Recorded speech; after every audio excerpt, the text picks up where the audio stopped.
দীর্ঘ ৫০ বছর পর পাকিস্তান থেকে এলো এক বিশাল কন্টেইনারবাহী জাহাজ, যা দেখে বাংলাদেশ এবং আমাদের পার্শ্ববর্তী দেশ ভারতে যথারীতি তোলপাড় পড়ে গিয়েছে।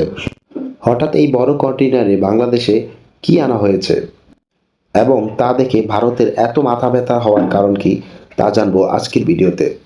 ১৯৭১ সালে যুদ্ধের পর থেকেই পাকিস্তানের সাথে বাংলাদেশের জাহাজের মাধ্যমে আমদানি রপ্তানি সম্পূর্ণ বন্ধ করে দেওয়া হয়।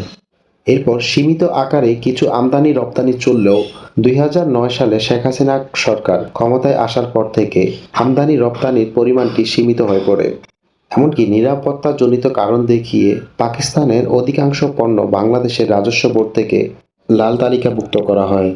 কিন্তু এবারের প্রধান উপদেষ্টা ডক্টর মোহাম্মদ ইউনূস ক্ষমতায় আসার পর থেকে পাকিস্তানের অনুরোধে সব লাল তালিকাভুক্ত পণ্যসমূহ মুক্ত করে দেওয়া হয়। কিন্তু এই সংবাদটি পাওয়ার পর থেকে ভারত এটা কোনোভাবেই মেনে নিতে পারছে না। তাদের দেশের মিডিয়াগুলো এই বিষয়টি খুব খারাপভাবে নিচ্ছে।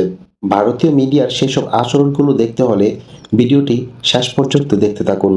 এখন আমরা জানব এই জাহাজে করে বাংলাদেশের উদ্দেশ্যে কি কি জিনিস আনা হয়েছে এবং গত অর্থবছরে কি কি জিনিস আমদানি এবং রপ্তানি করা হয়েছে এবং কি পরিমাণ ডলার মূল্যের আমদানি রপ্তানি হয়েছে।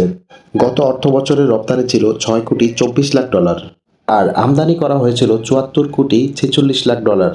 ১৩ নভেম্বর বাংলাদেশের উদ্দেশ্যে আসা পাকিস্তানি জাহাজে যা ছিল তা হচ্ছে sodium carbonate, dolomite, limestone, magnesium carbonate, ২০৩ ton আলু এবং ৬১১ টন পেঁয়াজ, খেজুর ও সর্বশেষ অ্যালকোহল।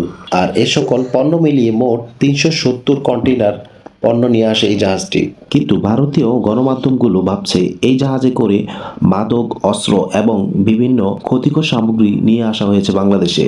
এরপর তারা ভেবে নিচ্ছে বাংলাদেশের এই আমদানিকৃত অস্ত্র ভারতের বিদ্রোহী গোষ্ঠীর হাতে চলে যেতে পারে।